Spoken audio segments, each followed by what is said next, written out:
7h37, les climatologues du GIEC, le groupe d'experts intergouvernemental sur l'évolution du climat, vont donc présenter aujourd'hui des preuves encore plus précises de l'ampleur du réchauffement. Premier volet des 4 tomes qui seront publiés d'ici l'automne 2014. Un nouveau rapport qui est destiné à guider les pays vers un grand accord international sur le climat en 2015, en principe bien sûr. L'objectif, c'est contenir le réchauffement sous le seuil fatidique des 2 degrés, plus 2 degrés.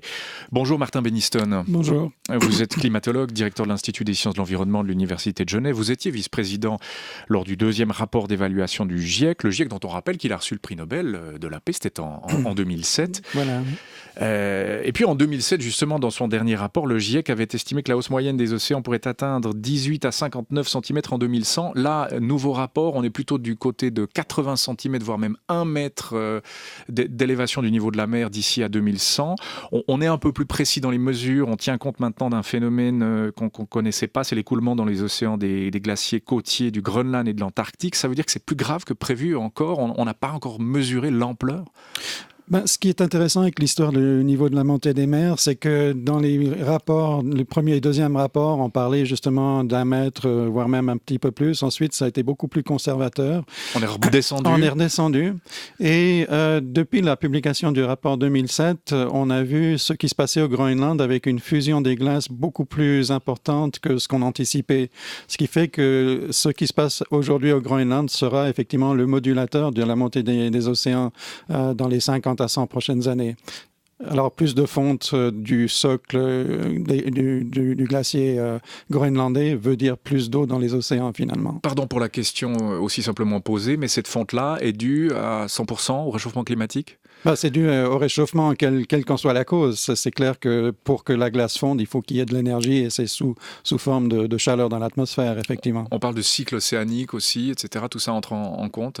Oui, bien sûr. Je veux dire, l'effet de serre amplifié par les activités humaines, ce n'est qu'une des composantes de l'évolution climatique. Vous avez énormément d'autres facteurs naturels. Ça peut être les fluctuations de l'énergie solaire, l'activité volcanique, les fluctuations, comme vous le dites, des courants océaniques, etc. Donc finalement, l'évolution à laquelle on assiste depuis toujours, je dirais, c'est une combinaison de multiples facteurs, dont le facteur humain depuis, je dirais, plus d'une 50aine d'années, peut-être même un siècle. Alors, 2100, c'est à la fois loin et tout proche, 2100. On est en 2013. Le climat, c'est comme un gros pétrolier. Pour freiner, il faut s'arrêter bien avant. Est-ce qu'on peut encore freiner les choses ou est-ce que cette montée entre 80 cm et 1 mètre d'élévation du niveau des mers, et on en imagine toutes les conséquences, est-ce qu'on peut encore tirer le frein à main maintenant ? Effectivement, l'inertie du système est très grande. Donc, même si on prenait des mesures très radicales aujourd'hui pour limiter ou même arrêter toutes les émanations de gaz à effet de serre, il faudrait probablement un siècle pour que la courbe de hausse des températures s'infléchisse et toutes les conséquences sur l'environnement, notamment la hausse du niveau des mers. Donc, effectivement, la réflexion actuelle de la part des scientifiques, voire même des décideurs, c'est dans cette période de transition à supposer qu'on trouve un accord en 2015 et qui commence à être mise en œuvre d'ici 2020, par exemple. Il va falloir trouver des stratégies de s'adapter à ces changements pour minimiser les risques associés, par exemple, à la montée du niveau des mers, à des changements de régime hydrologique qui se répercutent sur les ressources en eau, etc. Oui, c'est contenir le réchauffement sous le seuil de ces 2 degrés, je le disais. Est-ce que ça aussi, humainement, techniquement, industriellement, politiquement, c'est possible ?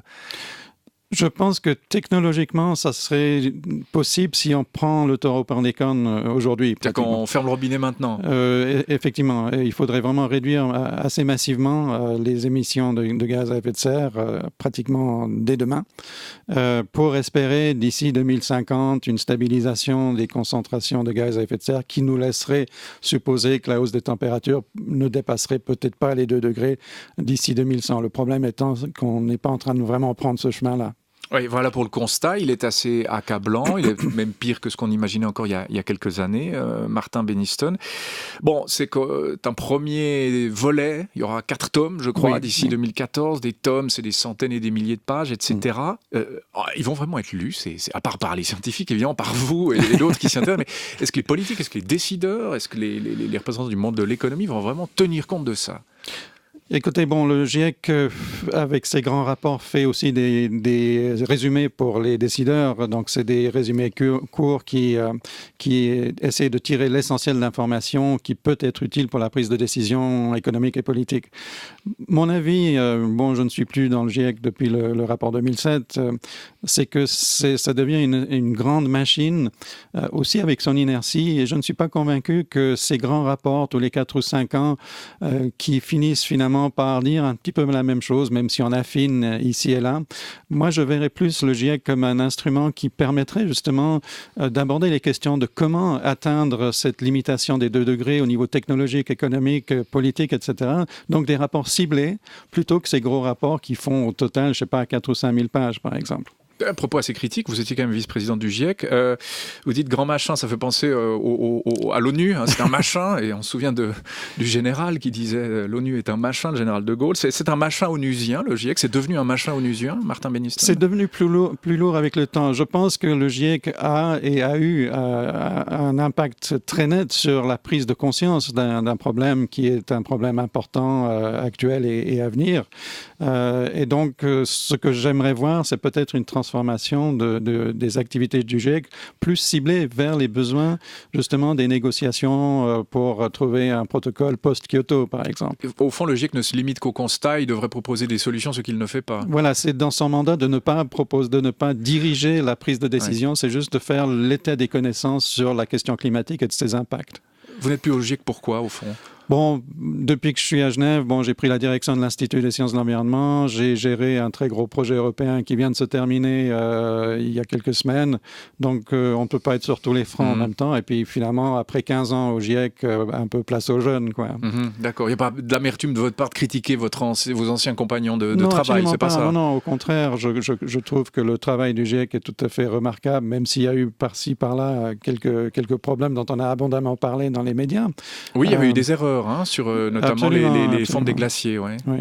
Et puis bon, je crois qu'à ce moment-là, pendant ces questions un peu délicates, le GIEC n'avait pas compris l'importance de réagir rapidement au niveau de la communication auprès du grand public, ce qui a fait qu'elle était sur une position défensive, ce qui n'est jamais très bon pour une organisation. Est-ce que vous pensez qu'on peut changer les choses, que le GIEC peut se transformer en instrument de proposition? C'est possible dorénavant? Alors je pense que les assemblées générales qui gèrent les instances du GIEC devraient effectivement se mettre ensemble pour proposer des changements au cahier des charges du GIEC, si on va dans ce sens-là, effectivement. Mais c'est toujours possible, je pense. C'est toujours possible, oui. Mais ça va arriver, selon vous? Ça, je n'ai aucune idée. Je ne sais pas si cette 5e édition du GIEC, ce sera la dernière édition de ce style. Si effectivement le GIEC va se transformer en quelque chose, comme j'espère, de plus ciblé pour les décideurs. Je ne connais pas les tenants et aboutissants actuels de ceux qui réfléchissent sur l'avenir du GIEC. Alors ça, c'est pour le GIEC, des gros volumes donc publiés d'ici l'automne 2014 pour ce rapport. On entendait aussi dans l'actualité des choses assez intéressantes. D'abord le gaz de schiste. On a eu un reportage au nord de la Patagonie, dans la province de Neuquén. Notre correspondant Pierre Bracci. On exploite une petite zone. Les populations locales sont tout à fait opposées à ça. Le gaz de schiste, qu'est-ce qu'il faut faire par rapport à ça? Est-ce qu'il faut tout interdire? Est-ce que c'est vraiment nocif? Ou est-ce qu'à un moment donné, on n'aura plus le choix que d'aller aussi fissurer ses failles pour trouver ce qui peut l'être, quelques gouttes de gaz et de pétrole liquéfié? Bon, il y a beaucoup de préoccupations par rapport à l'exploitation des gaz de schiste. Dans votre partage, on parlait effectivement de la pollution possible des nappes phréatiques, ce qui fait que l'utilisation de l'eau pour des ressources aussi importantes comme l'agriculture ou même la consommation domestique de l'eau serait effectivement péjorée par ces pratiques. Et je trouve finalement, plutôt que de prendre ce virage énergétique maintenant que les prix du pétrole sont durablement élevés et les ressources des gisements pétroliers commencent effectivement à se tarir, on aurait pu imaginer commencer à trouver des solutions technologiques pour remplacer le pétrole et le charbon par autre chose. On a trouvé cette nouvelle source aux États-Unis. C'est vraiment un Eldorado. On pense même que les États-Unis pourraient être autosuffisants autosuffisants en termes énergétiques assez prochainement grâce au gaz de schiste. Le problème étant que c'est de nouveau un carburant fossile qui va, effectivement, par son utilisation, contribuer à une amplification de l'effet de serre. Oui, réinjecter du carbone dans l'atmosphère, Exactement. absolument. Exactement. Perturber ce cycle naturel du carbone. L'écologie, on a vu aussi des écologistes un peu ultra tout à l'heure. Greenpeace, il y a un Suisse parmi eux qui va être en prison, qui va y rester 2 mois supplémentaires. Ils ont pris d'assaut une plateforme dans l'Arctique, emprisonnée par les Russes. Que vous pensez des gens de Greenpeace? C'est un combat utile à la planète, ça? Bon, ça fait parler de problèmes environnementaux, écologiques. Moi, je ne suis pas spécialement pour l'affrontement. Je préfère, quand c'est possible, le dialogue et convaincre les opposants à une thèse environnementale par le dialogue, pour essayer de faire comprendre pourquoi la protection de l'environnement, quel que soit le pan de l'environnement qu'on souhaite protéger, est importante et pourquoi un environnement sain et générateur d'une économie saine également. Donc, économie et environnement ne sont pas nécessairement en opposition. Quand on est climatologue comme vous, de renom, est-ce qu'on est forcément un peu militant ? Pas militant dans le sens Greenpeace avec des actions coup de poing, mais effectivement, si on peut faire valoir certaines causes de l'environnement justement par le dialogue et par un message scientifique fondé, je le fais quand je peux, effectivement. Et vous vous sentez entendu, Martin Benniston, notamment par les décideurs suisses, puisque vous exercez en Suisse? Oui, jusqu'à un certain point, mais c'est clair que le décideur suisse ou autre, il a tellement d'autres points à son agenda, l'économie, la sécurité, la Syrie, enfin je ne sais quoi, que les questions environnementales, ce n'est qu'un élément parmi de multiples autres éléments. Et donc, on a toujours l'impression que son domaine à soi est sous-représenté, sous-traité par le monde politique, quelque part.